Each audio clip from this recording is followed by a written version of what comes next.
All right, and go. Sorry. Okay, so originally our rideshare service was going to be called Runabout, which is what Walt called his vehicle back at Disneyland. And they brought it to the marketing folks and said, okay, come up with a logo. And they knew that it was going to be a Chevy Traverse, so they came up with like a circle and an arrow with like a Mickey symbol. So they like Runabout. And then a couple marketing folks and our top folks said, why don't we just call it Minnie's van? Because it's not going to be a minivan, it's going to be a Chevy Traverse. But, you know, they're like, oh, Minnie's van. So that's how it became about. And in our logo, we still have the circle and the arrow. Very cool. We added Minnie's symbol. Is that a video camera rear view mirror? Yes, we have 5 cameras. This is a 2018 Chevy Traverse Redline trim. Yeah. So it has, and I'll show you now that we're stopping, there's 5 cameras on the vehicle. There's one in the front, here. So you can kind of see where the stop is right now. Underneath those are only. Yep. And then there's one in the back for parking. It goes away after 5 miles an hour. It doesn't want us watching television. And then there's 2 on the sides off the rear, the side mirrors, so it gives you a 360 view. Wow. Yes, very fancy. The new Chevy Traverse, huh? Yes, this is the 2018. The one ahead of us is a 2017, so last year. That's a Premier Edition. They didn't have the red line. So this is like the second to the top. There's also a High Country, which has the chrome wheels, but we wanted some red in our wheels, so we went with the red line trim. Cool. And you might see the commercials where they like surprise people and their family members are in the car, and they have like this here, like the control panel where you get the USB music you're listening to is here. Oh, cool. Yeah, you can charge your phone in there. Wow. Awesome. You can have a bench seat in the middle if you wanted to make it an 8-seater. We went with the captain's chairs because we thought it was better for mobility. Yeah. Jumping in and out. Yeah. Oh, is that a that's a Minnie Mouse little logo up there, huh? Yeah, that's what she was saying with the Yeah, arrow so we have too. the one. All of the cars have it. So when we were still kind of, you know, secret squirrel and not announcing anything, we were wrapping the vehicles, so they all have a vinyl wrap. And the polka dots are different on each side, which is a nice little trivia thing. Oh, okay. Because the contour of the car. Oh. So the hood ones, you couldn't use them on the back. And then there's also some extra aftermarket ones that they threw on. But yeah, so they wrapped the vehicles, and they all have the Mini logo on the sides and the top, but covered them under a tarp, under the teardrop and test track, that last loop. Okay. Yeah. Well, eventually somebody saw them because the tarp came off on one windy day or who knows what. And so people were riding the ride trying to take pictures. Oh, wow. And then if you read some blog posts from back then, it was like, oh, these are self-driving mini cars, or Well, I remember hearing all about these that. random things. Yeah. So it's, but truly we didn't want to, you know, announce it until officially at D23. Okay. Yeah, and that's when I had my audition right around there. I'm like, oh, polka dots, what? So then I was like, awesome, because I'm from Canada. I thought I need to have air conditioning. Yeah. Yep. And I wanted to work at Disney when I moved down here so badly. And I found a great office job, so I had my air conditioning. I got to be with guests on the phone. Okay. But then when this came around, I'm like, I must do this. This is amazing. I'm on vacation with random strangers every ride. I'm outdoor in air conditioning, which is weird. Yeah. And my team is amazing. Our leadership all the way, every single person is just family to me now. So Very cool. super awesome and magical. Are you ready for this? This looks pretty insane. They have their own water list. Look at this. I didn't realize you were recording.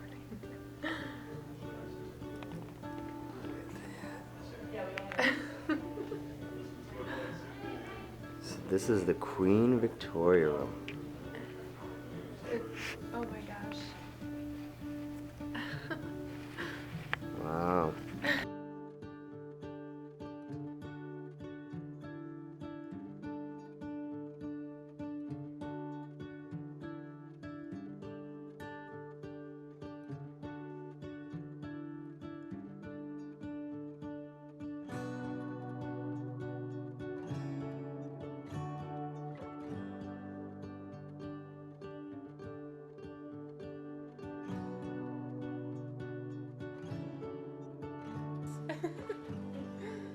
So now, what were the 2 containers again, by chance? We have a Negroni and a blackberry sparkling lemonade. Okay. I'm gonna go with the Negroni. I think I said that right. Yes. Good choice.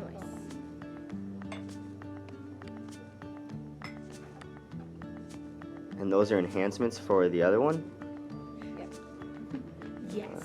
There's Mandarin, blood orange, coconut, and peach. Wow. And I got the blood orange because I have an obsession.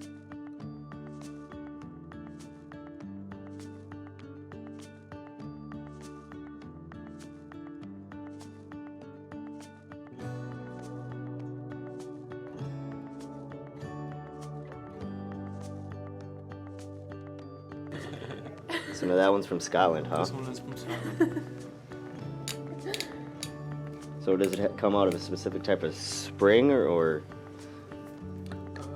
There are springs along the way in Scotland. I don't know exactly which specific spring, but it is a naturally still bottled water. Wow. I didn't even know they had specific glasses for sparkling water.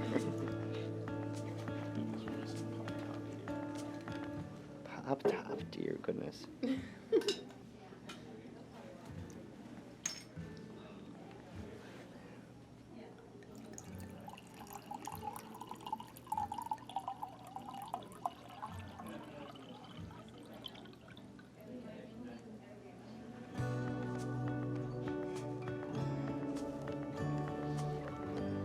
Thank you. Thank you.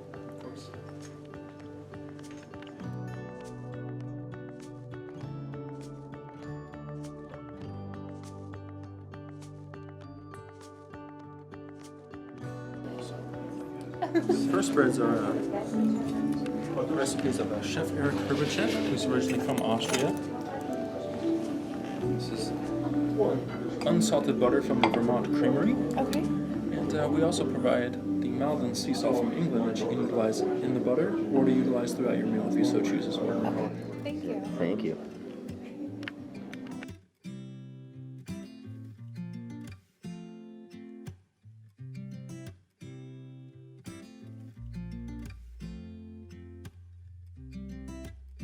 What do you think of the food so far?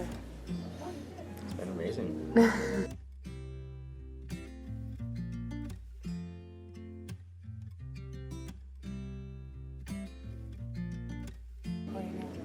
What do you think so far? Oh my goodness, it's the best food I've ever had. Best food you've ever had? Yes, I can hands down say that. How many courses are we into? We've had 3. 2 and a bread. We've had 2 and a bread? I thought we've had 3. Caviar, Yeah, bread. bread, the crab. Yes. I guess that's true. That is true.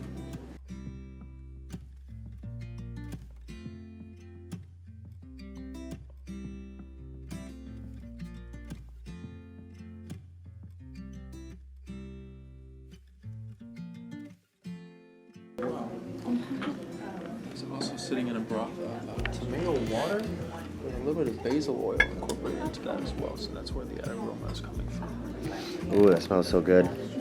Enjoy. You're welcome.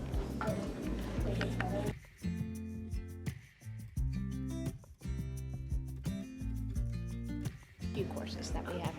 And what is this?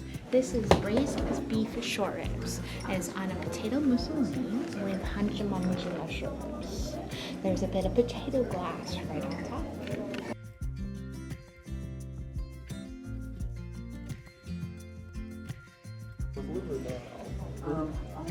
Chervil and chive incorporated into the bread and the butter. The butter also has a little bit of lemon balm, so it's almost like a savory cake and icing.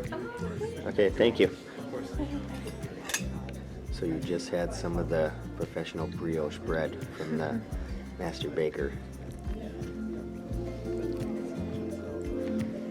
How amazing was it? I'm really trying hard not to just put it all into my mouth and eat it because it's so good. I'm trying to savor it and be slow. And you love bread. Is this the best bread you've ever eaten? Yes, it is. And I love bread. It came with a special type of butter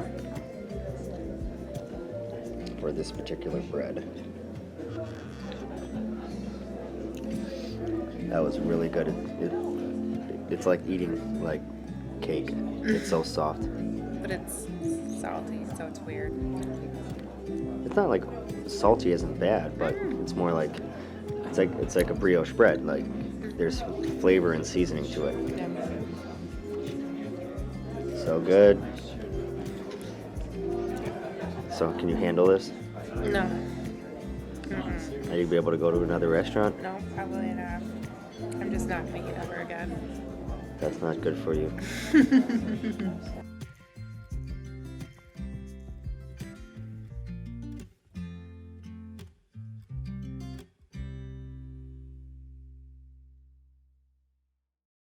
Now, what is it? French quail? It is roasted French quail. Wow. The quail, we use both a little bit of the white meat and dark meat to make the roulade. Along the center, we put something we call the corn pudding with a lot of flavors and smokiness. On the outside, some bacon. What you see that looks like a little Brussels sprout is actually a braising of greens. We do a braising for about an hour.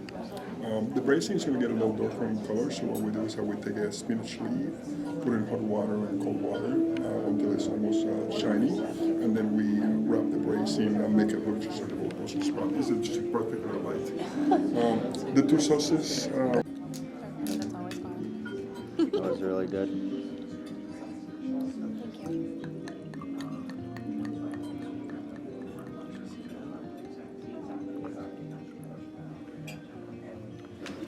So what did you say it tasted like?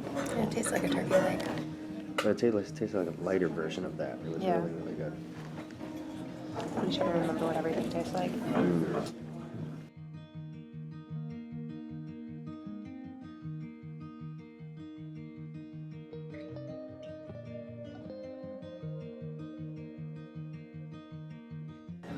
So we just got done having the lamb that had like 50 different flavors.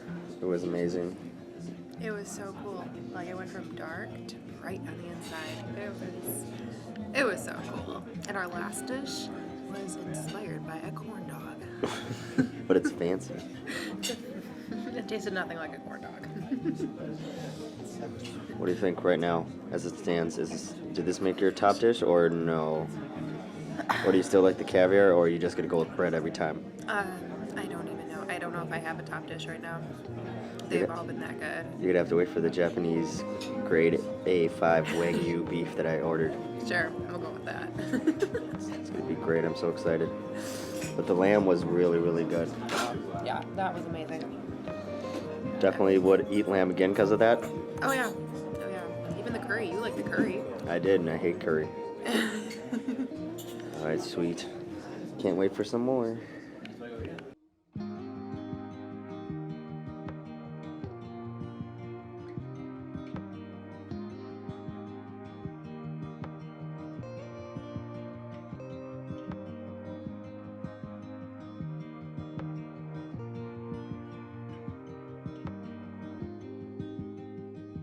So we have one of our kids taking our in this case, one of the things that is really important is that he brought the yeast to make this bread from back home, a little town called Falkenstein near Vienna, close to 30 years ago, and he's been able to keep up the yeast alive. So what we do is it takes about 3 days to prepare the bread. 3 days? The first 3 days, what we do is that we soak in the grains. This morning, about 4 o'clock in the morning is when we bake. And we bake minus about 5 minutes. So right before it comes to the table, we bake it for the last portion of the time, so you end up with a crispy, warm, delicious bread. In this case, the bread has very little salt in the recipe. So we decided to make a salty butter. So in the shape of a toque, a chef toque, we are we're making some curls of salty butter. You know, by the way, the bread and the butter together are just incredible. They're so good. Yeah, the brioche bread we had.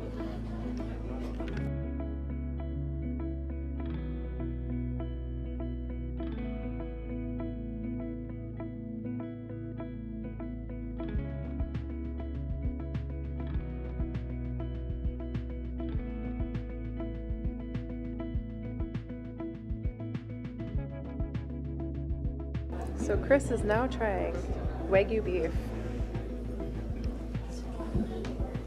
Oh my god. Just try it. Eat it. He can't even contain his excitement.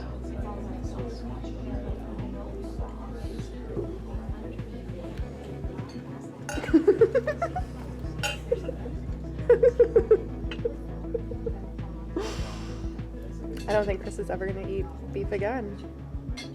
Oh my god. That's literally like butter. Is that literally the best piece of meat you've ever had in your life? You can't even talk. It's literally like the meat turned into just like a cream in my mouth. Was it everything you were hoping and expecting? Oh my gosh, yeah. Here, you gotta try this. Okay, now Stephanie's turn to try the Wagyu beef. No, take a good size. Okay, take a good one. Take that. Yeah. Okay, ready? Here we go.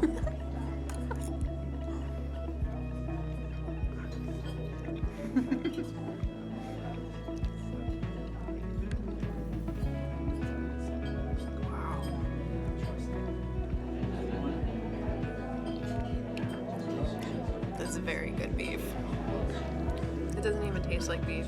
Yeah, just kind of let it sit there on your tongue for a bit, It's so buttery. right? And that's not butter that's on it. No, I know. It was, Like my tongue just feels like there's like a smooth layer of cream on it. it's very good. Do you think that's probably the best beef you've ever had? Yeah. Jeez. I don't get excited for beef like you do though. All right, let's eat the rest of this.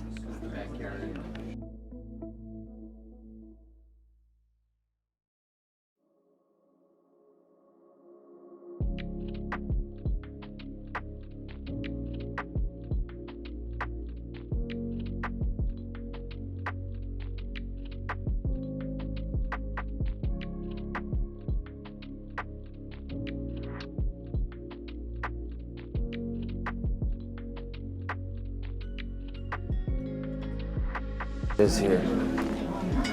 We have a cheese trolley, of course. We will plate up all these cheeses for you, which we have a Montgomery cheddar. This is an aged cheddar from England, along with Spinwood. This is a sheep's milk cheese, unpacked sheep. Along with Berkwell, it's also sheep's milk, but very different flavors. Sottichanac de Tuffo, a truffle cheese from Italy, is rubbed with truffle oil and dried herbs. Okay. And then we have Shropshire. This is from Colton Bassett. It is a blue cheese that's been aged within Nita. All right, so we got the cheese platter. You be able to finish all that, dear? I don't know. Probably not. You got honeycomb. You got what is this stuff in here? It's a cheese fondue. You dip your. Oh, you dip the bread in there. Yeah, You got it's some nuts over there. Is that nuts? Yep. Yep. And then raisins. Isn't you got a ton of different cheeses. This is gonna be quite interesting. That's a lot of stuff. And the coffee. And we still have coffee. Look at that.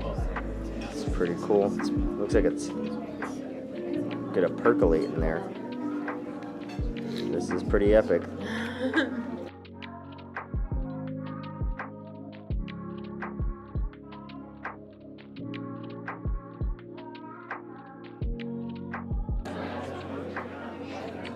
So it looks like it's percolating there.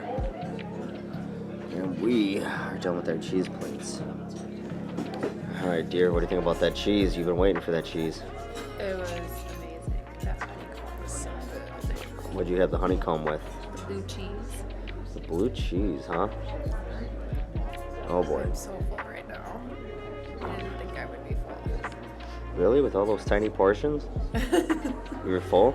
Yeah. Yeah, I'm full Very too. full. Yeah, doesn't seem like it, but that's a lot of food. That's good food. Yeah. I really think it was the cheese that did me in. Yeah, I agree. We still got coffee and dessert. So we'll see. I'm pretty excited. But that cheese was really, really good. That was really good. It is a Kona coffee maker. It was invented in the 1800s by Queen Victoria by a Scotsman. This particular version is produced in Germany.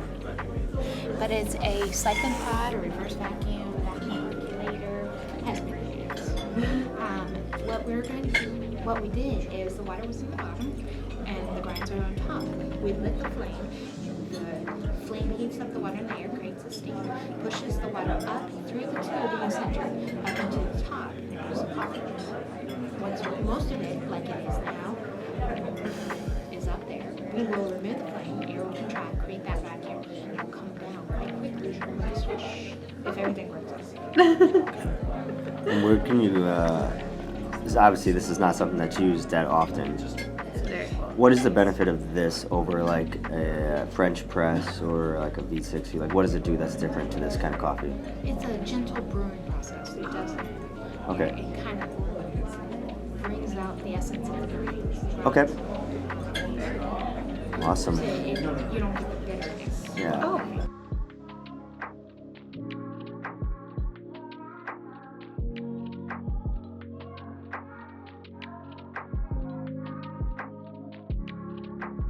Fruit base is almost a version of a banana foster in a cold way.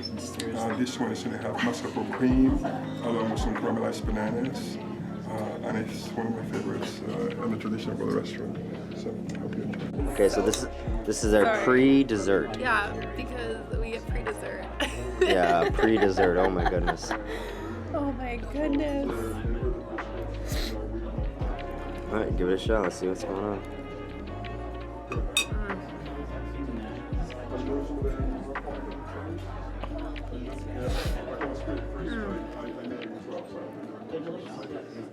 It's perfect. Good? Oh goodness. Alright, so this I gotta see. Let's see how this thing works. Okay, takes the flame away.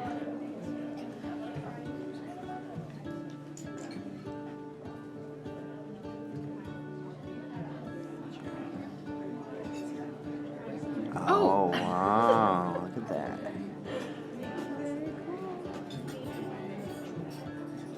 Wow. So the heat must keep it up there somehow. Yeah. Chemistry is not my forte. That's cool. Wow.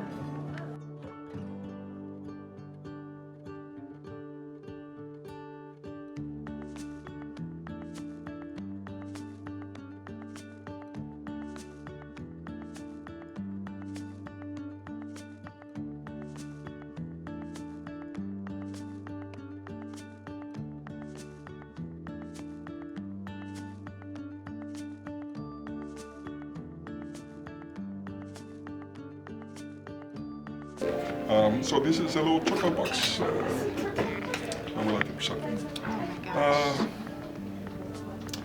The first is a little cookie. It's a marzipan cookie with almonds, cognac, and sealed it, took all the air away, and let it sit for 1 year. Wow. Until just about a few days ago, we opened the jar, we let the air in, we pulled the cherries, and we covered them in chocolate. Dear goodness. So a way to let you know that the seed is inside is to see the stem. So we do not want to take the seeds or the stems out of the cherry as they sit on the crush because the flesh will disappear. So we don't punch any holes. Yeah. When you have the cherry, just be careful. Yeah. But I will say just bite it in the half with a stem in the bottom, absorb a little bit of the liquor, and then just finish a little bit. It's really, by the way, be careful with your tie. This one probably my favorite as well. This is the rum caramel. It's covered with a little tiny bit of Mary River salt from Australia. I would say that one you can place in your palate upside down, let your palate just capture the salt, and just bite into it, and you'll get the caramel and the chocolate, and it's really delicious. The last one is a mimosa, just those